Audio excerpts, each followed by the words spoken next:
as I mentioned this morning, the program of the World Day is structured around 6 big sessions.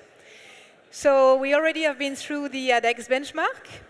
We already have spoken a little about the attention economy. We now know a little bit more about CTV opportunities and challenges. So we have now, before the end of the day, to go through to 2 or 3 last topics, last subjects. The next one will be one of the digital advertising markets who is facing a really exciting time, retail media. The second one would be the metaverse, and we will get invited into the metaverse in a few moments, and that will be fascinating. And the very last one, as I already said, will be the very last keynote hosted by the CEO of IAB Ukraine. So for now, I want to reintroduce somebody you already know, the Chief Economist, of IAB Europe, Daniel Knapp, who is going to tell us a bit more about retail media market opportunities. Daniel, please. Thank you. Let's start again. I'm just in 10 minutes trying to outline what I believe is some of the most exciting and dynamic areas in digital advertising, and that's retail media, the mega trend for the next decade. Boston Consulting Group thinks so and says there's $100 billion outside Amazon in play. What is retail media? How does the market look like, and can some of this American enthusiasm translate into market growth in Europe? I want to share a few slides with you to just frame the conversation before our expert panel really dives into the nuts and bolts of this emerging ecosystem. What's retail media? Depending on whom you ask, it could be either a retailer selling ads on their site, or it could be more. It could be a retailer selling ads on their site, but also using their data to be a media buyer and actually sell or buy stuff elsewhere on behalf of their clients, which are advertisers who sell stuff in their store. But our panel can shed more light on this. Retail media is big numbers. We can see from a couple of companies just that this market is expanding rapidly. Walmart in 2021 made $2.1 billion with retail media and are on track, self-declared plan to make $4 billion by 2024. You see other big retailers and also other players coming in. Instacart even just launched a new self-serve platform, Carrot Ads. And also, we've got European players, Carrefour, Albert Heijn, Bol.com we have here, and also Zalando. And you can see the European example here, much smaller than the US, small addressable market, but growing quite quickly as well into a nearly billion-dollar business. And indeed, when we look at our own numbers, our own market sizing, the European market is growing quite quickly. We are already, in 2021, at a market just shy of 8 billion euros in retail media. And by the way, this is just retailers, including Amazon and marketplaces, as a publisher, not as media buyer. So this is net data. The market is going to continue to grow to 25 billion. So an incredibly sizable market and nearly as large as the programmatic market and larger than the CTV market. So sometimes as an industry, we need to get our priorities right and really focus on the things that are really growing exponentially. And it's not just Amazon. So we see that there's a significant opportunity outside the big A. As you can see here, clearly, when we look at Europe, currently the landscape is dominated by Amazon, but we're seeing other retailers and other marketplaces growing at a higher rate. Usually, probably 10 percentage points, 15 percentage points higher than Amazon, and that contributes to this growing share. Where's that money coming from? Retail, marketing, media. We all know the trade marketing posts in the supermarkets where you can buy the chocolate a little bit cheaper, but that isn't really it. So if we look at the US in this waterfall chart, we get a good indication of how many pots of budget, how many pools are involved there.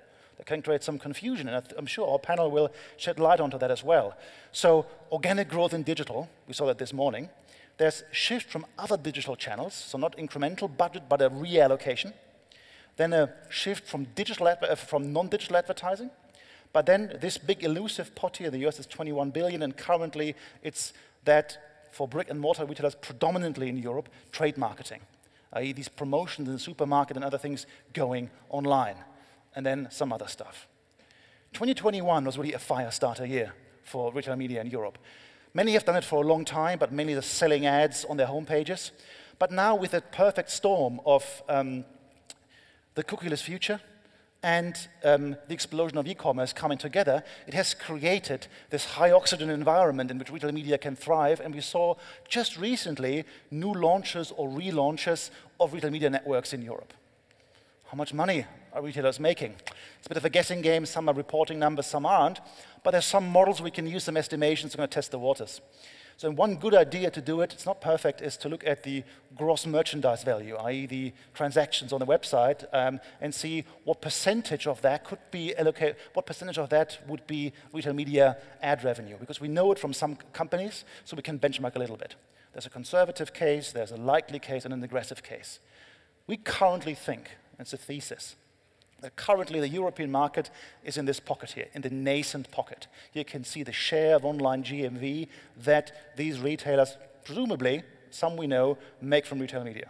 Some US players are further on the outside, but also some are not on the chart here. For instance, large Polish platform, Allegro, makes around 19% of its online GMV from retail media, Instacart 18%.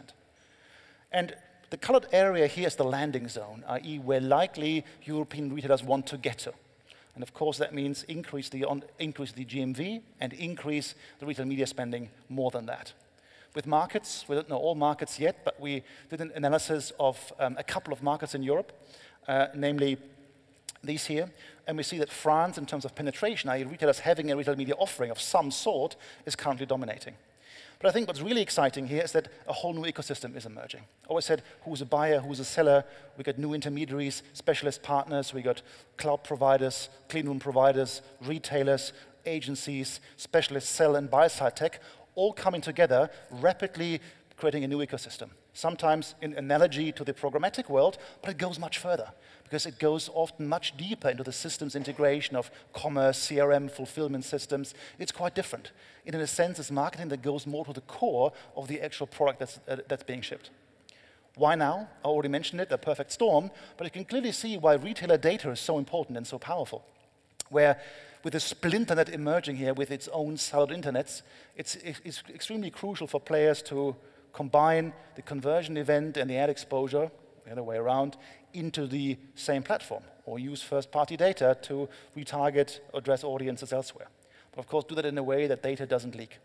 So it's a huge opportunity to actually come as retailers, as groups of retailers, into this ecosystem here, into this new walled hedge garden world, and thrive. Indeed, for many, it's also a question not just about serving customers, but profitability. So our friend Jeff Bezos once, at a famous Op1 meeting at Amazon, one of the two regular strategy meetings that they have, said, I wonder what unit profitability would be in 2017 without advertising. Turns out executives were frantically going through the numbers and realized there was no profitability at all. It was advertising that was keeping the whole model up. And in fact, that has actually increased right now. So in many cases, the shift to e-commerce for many retailers creates costs. And advertising is a way to absorb those. Also, when you're VC funded and you need to achieve profitability, advertising is a great way to do that. Right now, currently, it looks like this. Most retail media advertising is actually on the page of the retailer, but we're seeing a move away from that as pages get loaded, as CPMs can't get increased, as traffic isn't growing. So increasingly, they become more like, or are supposed to become more like media hubs that extend to offsite offerings, which also means, of course, audience extension or buy-side capabilities, fueling other media. Now, can everybody benefit from this bonanza? Difficult. Here you can see from rank 1 to 1,000 the share of e-commerce that companies make in Germany. as an example, as a calculation example. And you can see it's just 10 companies that make around 40% of all e-commerce revenue. So those companies that are predestined to build their own stuff, they can become market leaders. If you're in the middle bucket here, maybe you can become a category leader. We can collaborate. But in the long tail, it's probably going to be the new Google AdWords of retail media going to emerge, a long tail network. Many things are happening. For instance, new sectors are coming in. Airlines, presumably, very likely. A couple of weeks ago, Marriott, the hotel chain, announced it's going to do retail media. So everybody who has customers, data, inventory wants to do it. Shopify could be a big player. Also, when we look at Uber and others, there's likely going to be an acquisition spree of trying to build or buy ad tech in-house and use it in retail media, similar to what happened in the Bright Roll and Live Rail days back at Yahoo and Facebook, probably about a decade ago. And lastly, we shouldn't forget this market that I'm just showing you is just the B2C market. There's a massive untapped B2B opportunity as well as these sectors move into here. It's hot, it's exciting, but as usual with advertising, there are lots of acronyms and unclear value chains and business models in evolution. I'm very sure our panel knows much more than me about this, so I look forward to the discussion. Thank you.